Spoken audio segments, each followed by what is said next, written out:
Olá! Uma vez mais aqui estamos com o nosso programa Mediunidade Hoje, através da TV Mundo Maior. E como sempre queremos desejar a você e a sua família muita paz no ambiente doméstico, muita saúde, muita compreensão, que Jesus possa abençoar, principalmente aqueles que se encontram doentes, acamados, enfermos.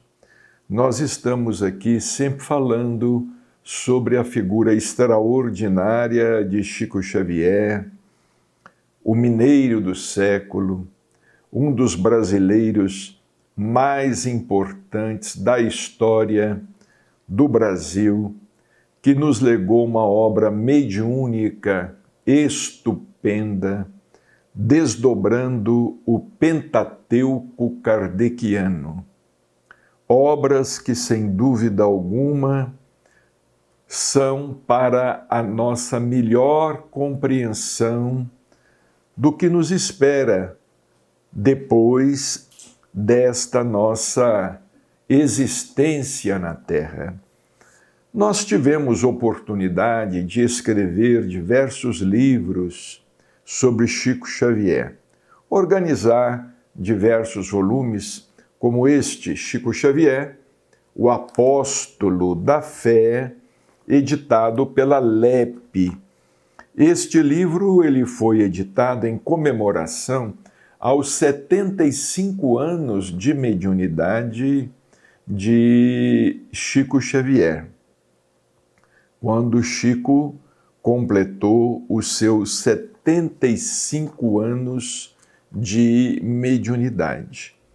E nós temos aqui vários relatos, várias histórias contadas por ele, vários depoimentos, como no capítulo intitulado Diálogos com Chico Xavier, porque habitualmente dialogávamos com ele ao término das reuniões, ou então nas visitas que tínhamos oportunidade de fazer a ele em sua residência.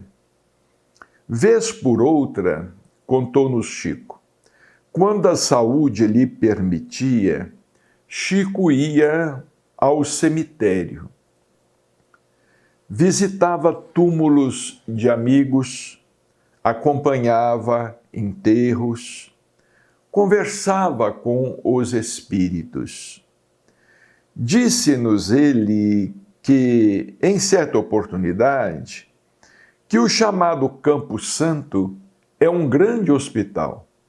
Então, certa vez ele nos disse que o cemitério, na verdade, é um grande hospital. No cemitério, dizia ele, encontramos aqueles espíritos que permanecem junto ao corpo durante muitos anos, deitados lado a lado com ele. É como se estivessem mumificados. Quando não reagem ou não possuem merecimento bastante para serem socorridos, vão ficando desmemoriados, perdendo a consciência de si mesmos. São aqueles que não se importaram com os temas transcendentais da vida, aqueles que não eram dados à oração, aqueles que cultivaram o egoísmo, o orgulho, às vezes até mesmo a maldade, enfim, os materialistas contumazes. Ele disse aqui, quando não reagem ou não possuem merecimento bastante para serem socorridos, vão ficando desmemoriados, perdendo a consciência de si mesmos. Neste trecho de suas palavras, aparteando, lembramos a narrativa de André Luiz em Nosso Lar, quando nos fala dos espíritos recolhidos a pavilhões de tratamento, onde permanecem em estado de hibernação mental por longos períodos. Quase sempre, quando encarnados, se autocondicionaram pelas ideias materialistas. Esperavam nada encontrar depois da morte e se recusam depois a aceitar a realidade da sobrevivência.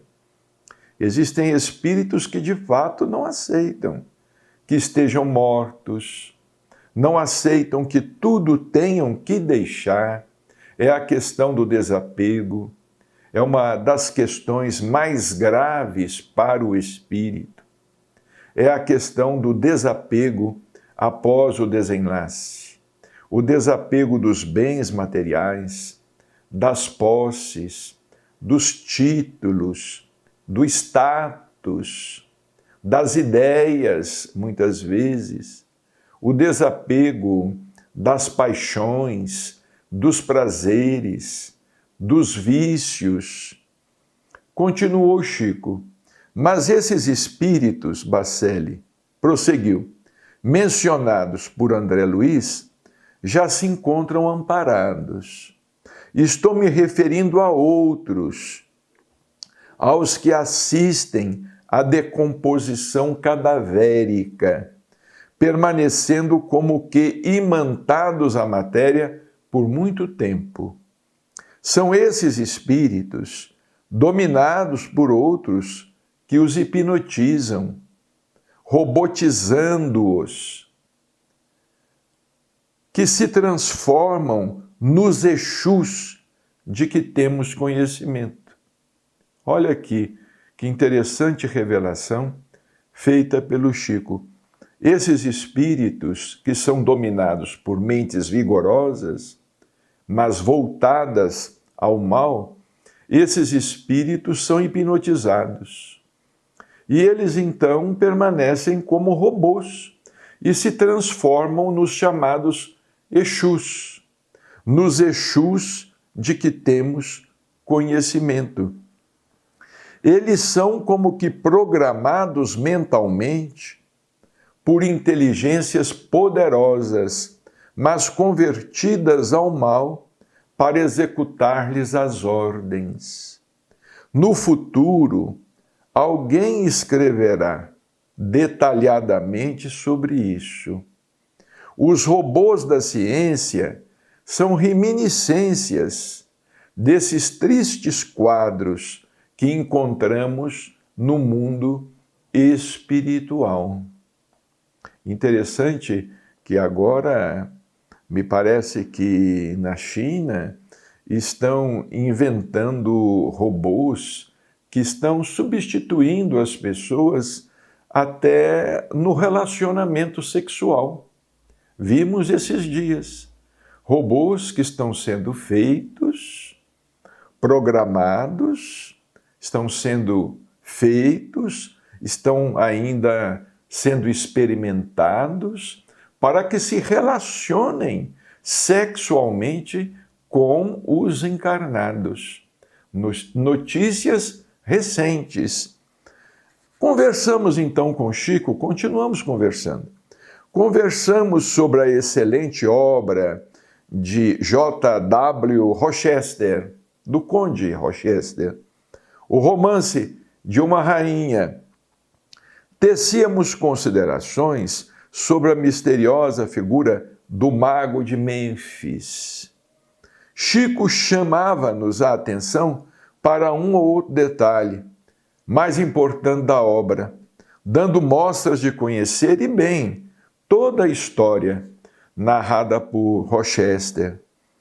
A nossa mente veio à parte dos sacrifícios materiais, dos costumes pagãos, quando dádivas eram ofertadas nos templos aos deuses de pedra, para que certos favores fossem obtidos pelos devotos.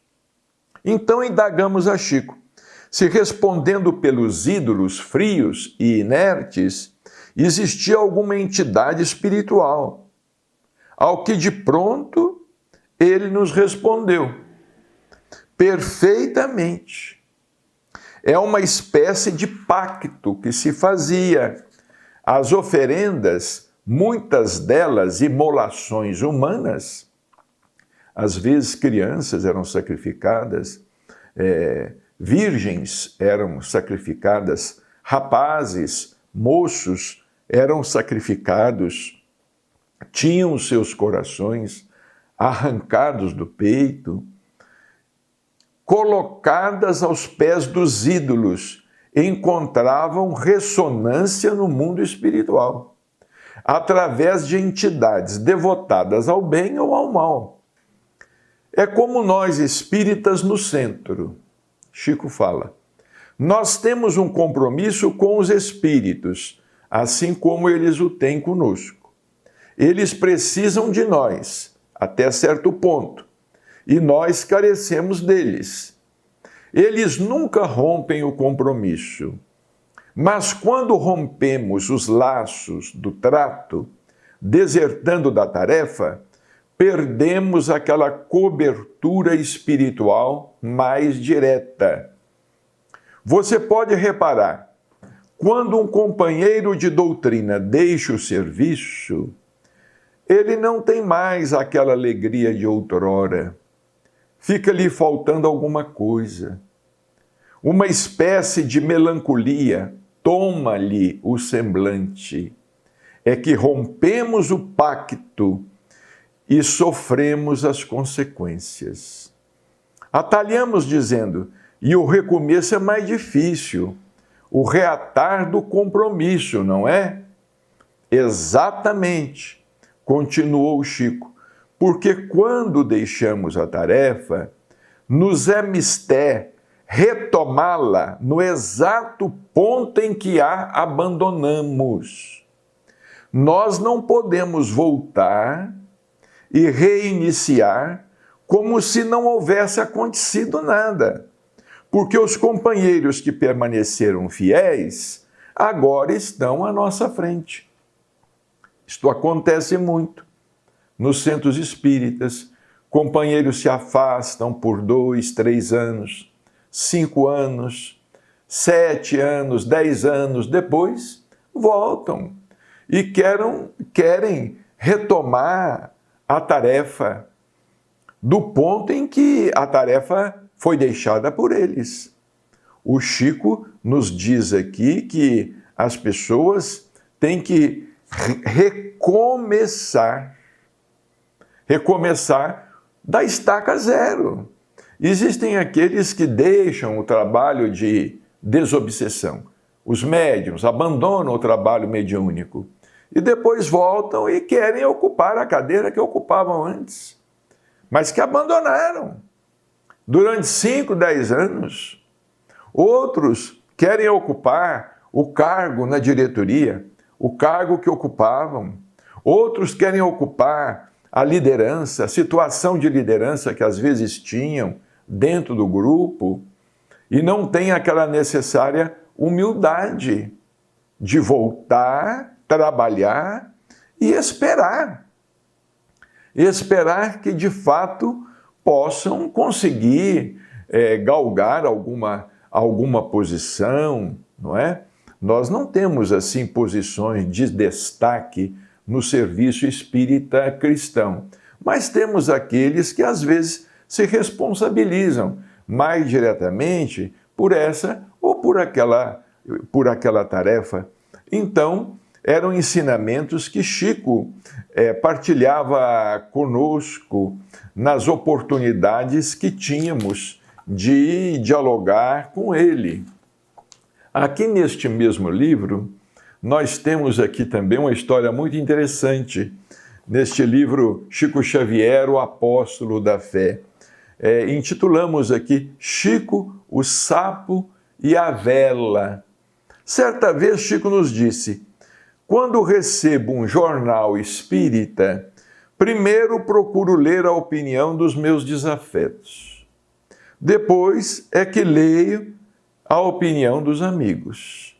E acrescentou: primeiro, o diagnóstico que fazem para as minhas enfermidades. Depois, o remédio que me oferecem para elas. E por falar a respeito de desafetos do Chico, críticas a Chico, às vezes é comum observarmos aí na mídia, não é? Na internet, principalmente na internet, pessoas completamente desconhecidas, pessoas que não têm qualquer currículo, pessoas que estão ainda no berço espiritual da vida, criticando a obra de Chico Xavier. Nós ficamos a pensar, como é que essas pessoas têm essa coragem, ou como se encontram assim tão perturbadas para virem através da internet criticar a obra de uma vida, de um homem que se dedicou durante 75 anos ao exercício da mediunidade. São pessoas sem qualquer autocrítica. São pessoas que não reconhecem o seu lugar, não sabem onde deveriam ficar. Ou seja, deveriam ficar no seu lugar lá, apagados, não é? Servindo, ou então apresentarem algo melhor do que Chico apresentou durante toda a sua existência. Apresentarem algo melhor, porque é fácil derrubar, atacar pedras, por exemplo, numa casa, não é? Essa casa não presta mais, mas mostra uma melhor que você construiu. Uma casa melhor projetada, mais perfeita, que você tenha construído. Habitualmente, aqueles que criticam, eles não possuem obra nenhuma, sequer frequentam centros espíritas, não visitam doentes, não participam de nenhuma obra social, não vão às campanhas Alta de Souza, nada, absolutamente nada. São teóricos diante das câmeras, criticando quem trabalha. Aí, na minha ingenuidade, eu perguntei a Chico: Chico, mas será possível que você tenha opositores na doutrina? Perguntei a ele: Chico, mas será possível? Você que não faz mal a ninguém, você que só faz o bem, está sempre servindo, doente, servindo a vida inteira. Você tem opositores na doutrina? São os mais ferozes, meu filho. Respondeu. E os mais inteligentes. Os adversários de fora logo nos esquecem, mas os que temos dentro de casa... Você nunca respondeu a eles? Eu perguntei ao Chico. Seria dispersar a atenção, que me merece o trabalho dos bons espíritos. Emmanuel me ensinou que os que nos criticam de forma impiedosa e sistemática são admiradores do nosso esforço. O problema é que não conseguem renunciar a si mesmos. Olha que resposta inteligente, não é? Emmanuel ensinou a Chico: Chico, isso é dispersar a atenção. Responder crítica, rebater crítica, ficar polemizando, seria dispersar a atenção, que me merece o trabalho dos bons espíritos. Se nós fôssemos polemizar, discutir, responder críticas, injúrias, não é? Nós levaríamos a vida fazendo isto e não trabalharíamos, não produziríamos, não é? Aí eu perguntei: mas você deve ficar chateado, não? Perguntei para ele: você deve ficar chateado com isso tudo? Aí ele respondeu: se eu dissesse que não, estaria mentindo. No fundo, todos aspiramos à unanimidade de opiniões, a nosso respeito, coisa que nem Jesus Cristo conseguiu ainda. Que vamos fazer se somos assim? E você nunca desanimou? Perguntei em seguida. A ideia de que não passo de um cisco me preservou de muitos delírios. Ele sempre falava, não é? Eu sou um cisco. A ideia de que não passo de um cisco me preservou de muitos delírios. Jamais acreditei ser o que dizem que sou.